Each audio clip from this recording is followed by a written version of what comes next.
We just witnessed the most terrifying thing about the Boston Celtics as they came back from another 16-2 deficit in the first half with a Bucks squad that was really, really hot in the first quarter to beat them once again in a dynamic third quarter, which they lock down defensively and ultimately close out the game in the fourth. And the Celtics have been able to shock the Milwaukee Bucks not only once throughout the regular season, but this is the second time. So we're going to be diving in and looking at some key impact players that really, really stood out in tonight's contest and how this Boston Celtics team has come as a unit to make sacrifices to win games throughout this year, even with Kristaps Porziņģis being out. Welcome back to Celtics Digest. I'm Bruce Veliz. You guys have been absolutely fantastic in showing your love and support over on the channel. I'm super, super appreciative. But without further ado, let's dive into the video at hand. If you're enjoying the content, hit the like button. But let's dive into the news at hand today. Like I said, this Celtics team is just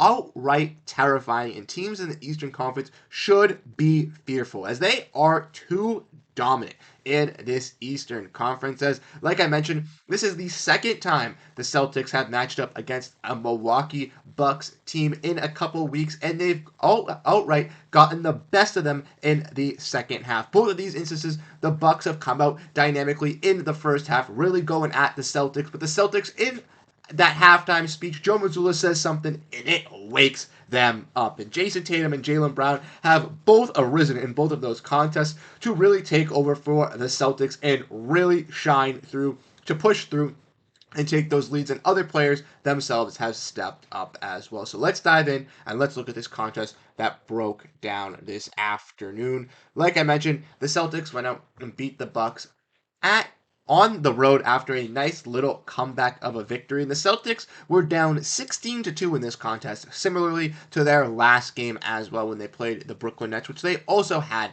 a come-behind win, which they won in overtime. For the Celtics tonight, they did not need OT. If we want to look at the team stats, we can see how well this Celtics team played. But if we want to look at the individual stats, we did see some stuff. First off, Jaylen Brown was and that's Celtics lineup tonight. And even though he didn't have the greatest performance tonight, it is nice to see Jaylen Brown back with this team, coming in an important game as well versus Milwaukee, and kind of getting his reps and starting to get comfortable within this lineup after missing a couple of games. I know that if he missed a few more games with this injury, Celtics fans, including myself, would start to get really concerned, really questionable about if this injury would be a long-term issue. So the fact that he is back is key. But for the Celtics tonight, we did see some big performances, incredibly, from the stock exchange and Derrick White and Jrue Holiday, where they were important for the game tonight. Derrick White, once again, delivering on both sides of the floor, getting some key blocks on Giannis, but also hitting some threes and coming up in the clutch. And Jrue Holiday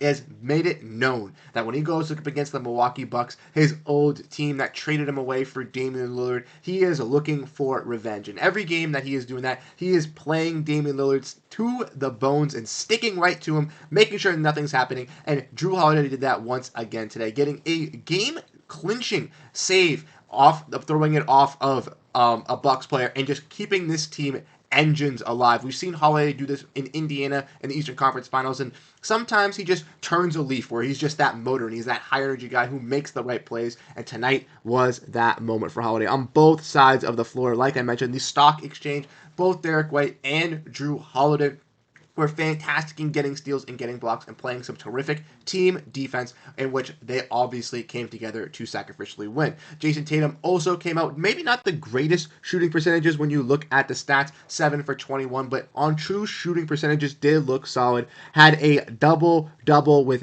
12 rebounds as well, 6 assists, 31 points, for Jayson Tatum, and a really dominant performance for the Celtics here. And like I mentioned, not only did players like that step up, but we had Peyton Pritchard deliver once again. And Peyton Pritchard has been a guy that we talked about in our last video that is really starting to showcase his skills for the Boston Celtics and prove himself, not only just for Celtics fans, but fans around the league. And we were talking about how he's in the running for Sixth Man of the Year, has the highest odds of winning, and he is averaging some terrific numbers. He got 16 points tonight in 22 minutes, once again, 5 for 8 from 3-point range. And Tatum and Anthony Edwards are the only two players in the entire NBA who have more three-pointers made than Peyton Pritchard. That goes and says something about how valuable Peyton Pritchard is for this Celtics team off the bench and for this second unit. He takes over for that second unit and absolutely delivers when the Celtics need him most.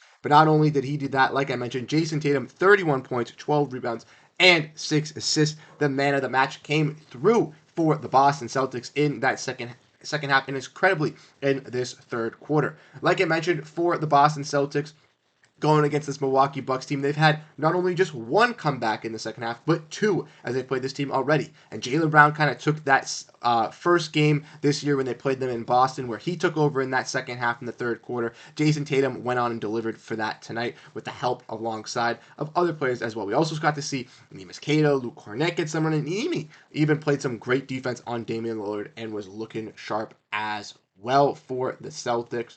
But as we continue and as we keep exploring this team, like I mentioned, one of the main caveats for this Bucks fall off in both of these contests where the Celtics have won 113 to 107 and 119 to 108 is not Giannis Antetokounmpo, as he has been dominant for this Bucks team, scoring 43 points.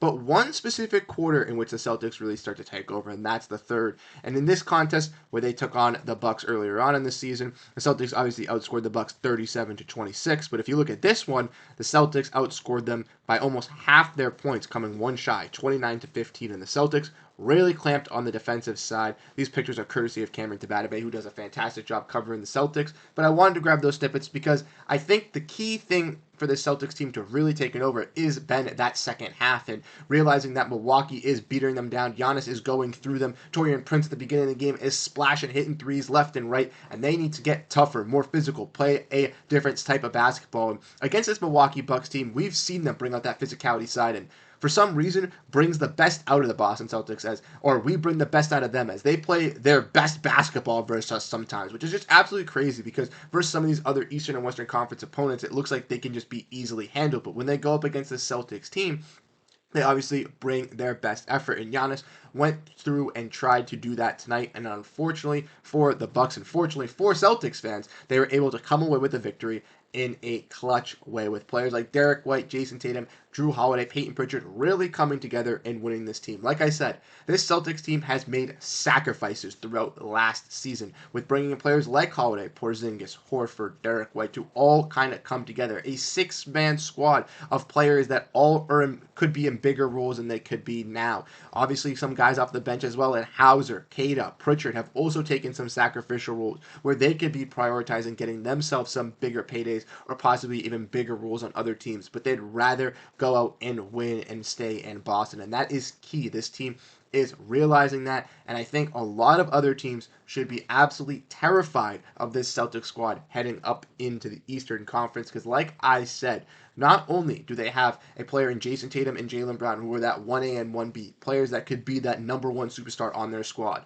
but they also have players in Derrick White and Jrue Holiday, who in my opinion could be third stars, if not second stars, on some championship winning teams. Kristaps Porziņģis, who has yet to play a single minute this season, is arguably the Celtics' third best player, and I believe he could be a second or third best player on some teams. I believe Peyton Pritchard could start. I believe Al Horford could start in the NBA. Those are players that are taking sacrificial roles coming off the bench. So when you look at the Celtics team from head to toe, from top to bottom, however you want to look at it, everybody is playing for one goal, winning an NBA championship, and the Celtics look like they're primed to do that once again. Now I know the Bucks are a little bit of a weaker team in the East, but they still did bring out their best.